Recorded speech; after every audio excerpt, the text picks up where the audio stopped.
Hello and welcome. You're watching NewsX with me, Devika Chopra. Top focus is Manipur. The Committee of Tribal Unity has decided to temporarily lift its indefinite economic blockade on National Highway NH2 and the 24-hour total shutdown in southern hills of Kangpokpi. The suspension of the blockade and shutdown came into effect at 2 a.m. following an agreement with authorities regarding the deployment of the 112 CRPF battalion to the Saibor region of Hungtin subdivision, Kangpokpi district. Despite this temporary suspension, the COTU has issued a strong warning, signaling the possibility of further escalation. In a statement, the committee warned that if the authorities fail to withdraw the remaining CRPF forces from the arena within 48 hours, they would initiate more aggressive forms of protest. This comes after protesters turned violent and attacked the office of a superintendent in the district, pelting stones and hurling petrol bombs. SP Prabhakar sustained a forehead injury after being hit by a projectile. The question, of course, arises is what will it take to maintain peace and tranquility in Manipur? My colleague Nibir Teka joins us from the ground. Nibir, take our viewers through the details, please. What is the basis of now the Committee of Tribal Unity, the COTU, lifting its economic blockade? Well, the agitations from the civil society organizations led by the COTU, which is the apex body of the Southern Hills based in Kangpokpi district, has been going on for some time now. They have been demanding over the removal of the central armed forces that are stationed in Kangpokpi district. They have been alleging that the central armed forces have been biased towards their community, and as such, we have seen time and again that they have been protesting over this particular issue. This issue has always been there, and it gained ground after the removal of the Assam rifles in that particular area, and following which this as in a routine exercise, CRPF and other columns of the BSF and other central forces were deployed in Kangpokpi, and following which they have been demanding time and again over the removal of the central armed forces from that area. This demand escalated when the protest intensified.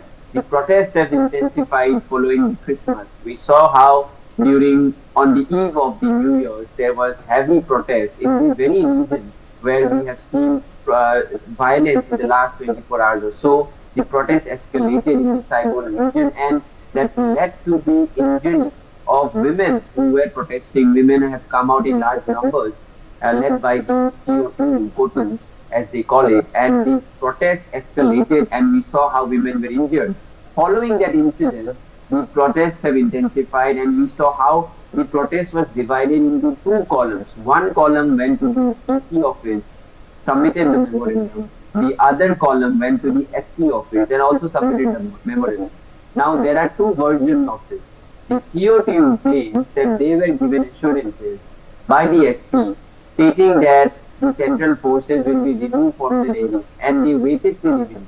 We saw how after 7 p.m. there was protest and people barged into the SP office, following which there was a violent scuffle, and in that scuffle the SP got injured along with several other men and women in that scuffle got injured.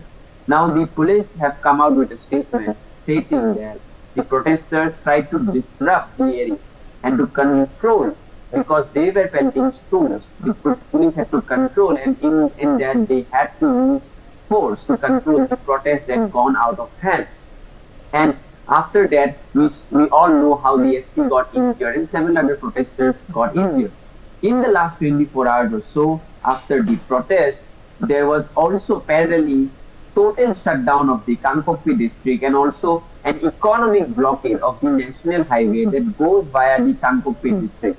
This national highway is also the lifeline of Manipur. Since this national highway was blocked, it caused a lot of inconveniences, because that is the particular highway through which goods coming from Assam side enters Manipur.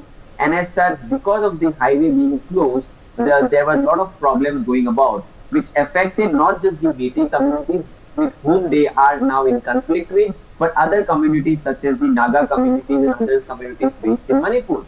That is the big problem because the highway was blocked, and now the economic blockade has been shut off. They have revoked the economic blockade.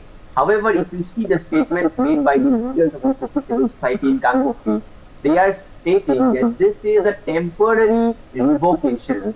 They will again block the highway if their demands are not met. Now, what are their demands? Their demands have been the removal of the Central Armed Security Forces.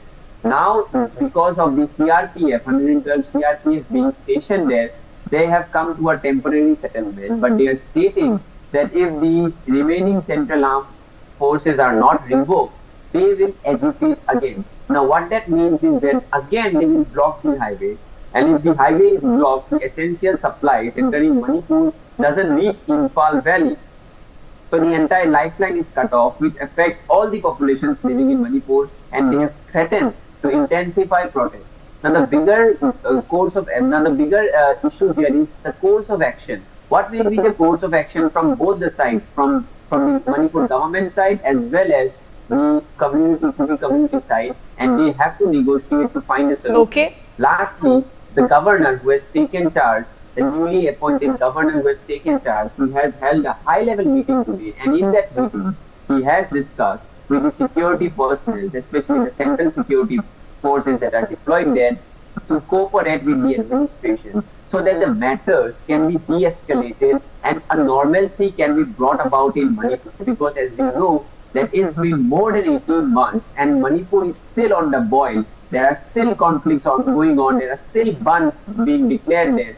So the governor is trying to de-escalate matters, and the next course of action will be how the matter is de-escalated and how the normalcy can be brought back to the state, and especially in this vulnerable peripheral areas near the hill and the valley. Okay, Nibi, we have some